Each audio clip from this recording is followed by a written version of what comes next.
صلی علی رسولہ الکریم اما بعد بسم اللہ الرحمن الرحیم عن البراء بن عازب رضی اللہ تعالی عنہ قال قال رسول اللہ صلی اللہ علیہ وآلہ وسلم من قضى نحمته في الدنيا حیل بینہ وبین شہوته في الآخرہ ومن مد عینیہ الی زینة المترفین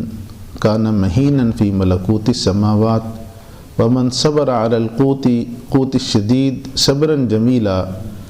اسکنہ اللہ من الفردوس حیث شاء۔ حضرت براء بن عازب رضی اللہ تعالیٰ عنہ سے مروی ہے، فرماتے ہیں کہ حضور نبی کریم صلی اللہ علیہ وآلہ وسلم نے ارشاد فرمایا من قضى نحمته فی الدنیا، جس آدمی نے اپنی خواہشات کو دنیا میں پورا کر لیا، حیل بینہ و بین شہوتہ فی الآخرہ، تو یہ اس کے اور اس کی خواہشات کے درمیان آخرت میں حائل بن جائیں گی۔ ومن مد عینیہ الی زینۃ المترفین کان مہینا فی ملکوت السماوات، اور جو آدمی اپنی آنکھیں اٹھا اٹھا کر دیکھے عیش پرست لوگوں کی زینت کی طرف، تو وہ ملکوت السماء آسمان کی بلندیوں میں ذلیل ہو جاتا ہے۔ ومن صبر علی القوت الشدید صبرا جمیلا، اور جو آدمی سخت روزی پر، مشکل روزی پر صبر کر لے اور صبر جمیل کر لے، اسکنہ اللہ من الفردوس حیث شاء، تو اللہ جل جلالہ اس کو جنت الفردوس میں ٹھہرائیں گے جہاں وہ چاہے گا۔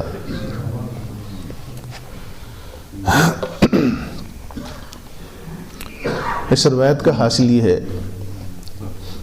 کہ پہلی بات جناب نبی کریم صلی اللہ علیہ وآلہ وسلم نے یہ ارشاد فرمائی من قضى نحمته فی الدنیا، جس آدمی نے اپنی خواہشات کو دنیا میں پورا کر لیا۔ مراد یہ ہے کہ اس کے دل میں جو بھی خواہش پیدا ہوئی، جائز ناجائز، اس نے پورا کر لیا۔ تو فرمایا کہ یہ دنیا میں اپنی خواہشات کے پیچھے چلنے والا، آخرت میں اس کی جو خواہشات ہوں گی اس کے درمیان یہ رکاوٹ بن جائیں گی۔ آخرت میں جو کچھ وہ چاہے گا جنت میں، اسے وہ کچھ نہیں مل سکے گا۔ تو مراد یہ ہے کہ دنیا کی ناجائز خواہشات، اگر جائز خواہش ہے اور جائز طریقے سے پوری کرتا ہے تو یہ منع نہیں ہے شریعت میں، اس کے لیے کوشش بھی ہو سکتی ہے اور اس کو پورا بھی کیا جا سکتا ہے۔ اور دوسری بات فرمائی کہ اللہ من مد عینیہ الی زینۃ المترفین، جو عیش پرست لوگ ہیں، بڑی عیاشی میں زندگی گزار رہے ہیں، تو جو انسان ان کو آنکھیں اٹھا اٹھا کر حسرت کی نظر سے دیکھتا ہے، فرمایا کہ یہ آسمان میں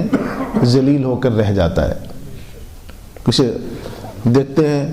بسا اوقات آپ دیکھتے ہیں مغربی دنیا کافر ہے، ان کی عیش پرستی جیسا چاہتے ہیں ویسا کرتے ہیں، لوگ بڑی مثالیں دیتے ہیں۔ اگر ان کو آنکھیں اٹھا اٹھا کر دیکھتا ہے کہ وہ جس طرح سے چاہے منمانی زندگی گزار رہے ہیں، تو فرمایا کہ اسی وقت آسمانوں میں ذلیل ہو جاتا ہے انسان، وہ گر جاتا ہے آسمانوں سے۔ ومن صبر علی القوت الشدید صبرا جمیلا، تیسری بات یہ ارشاد فرمائی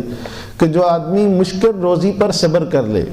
یعنی اپنی رزق حلال کماتا ہے اور اس میں اس کو مشقت اٹھانا پڑتی ہے، بڑی مشکل سے اپنا جو ہے گھر کا نظام چلا رہا ہے، فرمایا جو اس پر صبر جمیل کر لیتا ہے، سنیے کتنا بڑا انعام ہے۔ فرمایا کل قیامت کو اللہ جل جلالہ اسے جنت الفردوس میں، جو جنتوں میں بڑا اعلیٰ مقام ہے، اس کے اندر اللہ وہاں ٹھہرائے ہیں کہ جہاں وہ کہے گا بندہ کہ مجھے اس مقام تک پہنچا دیجیے۔ تو میں عرض کرتا رہتا ہوں، جیسے اس دنیا میں عیش و عشرت بڑی اچھی چیز ہے، آخرت کے اعتبار سے فقر بڑی نعمت ہے، لیکن شرط یہ ہے کہ انسان اس کو صبر جمیل سے پاس کر رہا ہو، شکوہ شکایت نہ ہو، مارا مارا نہ پھرتا ہو، اللہ کی رضا پر اور تقسیم پر راضی ہو۔ تو اس سے بڑھ کر کوئی نیک عمل اور نہیں ہے اس کو۔ اگر وہ کچھ نہ کرے فرائض و واجبات کے علاوہ، لیکن اس مشکل روزی پر راضی اور رضا بالقضا کے ساتھ زندگی گزار رہا ہے، بہت بڑے بڑے اعمال کرنے والوں سے وہ شخص آگے ہے۔ لیکن شرط وہی ہے صبر جمیلا۔ صبر جمیل اس کو کہتے ہیں جس میں نہ شکوہ ہو نہ شکایت ہو، بس اللہ کی رضا پر وہ راضی ہو کہ جس اللہ نے ان کو وہ دیا مجھے یہ عطا فرمایا۔ جیسے حضرت علی رضی اللہ تعالیٰ عنہ تو مکہ سے تو لٹ پٹ کر آئے تھے، یہاں تو آپ کا کچھ تھا نہیں، تو ابتدا میں تو فقراء صحابہ میں تھے، تو فرماتے تھے رضینا قسمت الجباری فینا، کہ ہم اللہ کریم کی جو تقسیم ہے ہمارے درمیان، ہم اس پر راضی ہیں. رضینا قسمت الجبار فینا لنا علم وللجہال مال. ہمیں اللہ تعالیٰ نے علم کی دولت عطا فرمائی، ہر وقت جناب نبی کریم صلی اللہ علیہ وآلہ وسلم کی صحبت میں بیٹھتے ہیں، ان سے کسب فیض کرتے ہیں، اور جاہلوں کو مال عطا کر دیا. تو وہ اللہ تعالیٰ کی اس تقسیم پر اس طرح سے راضی رہتے تھے کہ اللہ نے ہمیں علم کی دولت دی، ان کو مال کی دولت دی. اور جانتے ہیں کہ علم نافع یہ انبیاء کی وراثت ہے، اور مال جو ہے وہ پڑھتے ہیں، مشہور روایت ہے فرعون حامان کی ہے. تو فرمایا ہم اس پر راضی ہیں. اب دیکھو جس آدمی کی یہ کیفیت ہو، وہ کبھی آنکھیں کھینچ اٹھا کر دیکھے گا دوسروں کی نعمت کو، لہٰذا اس کا یہ مقام، یہ صبر جمیل، یہ بہت بڑا مقام ہے. اللہ تعالی ہم سب کو توفیق نصیب فرمائے.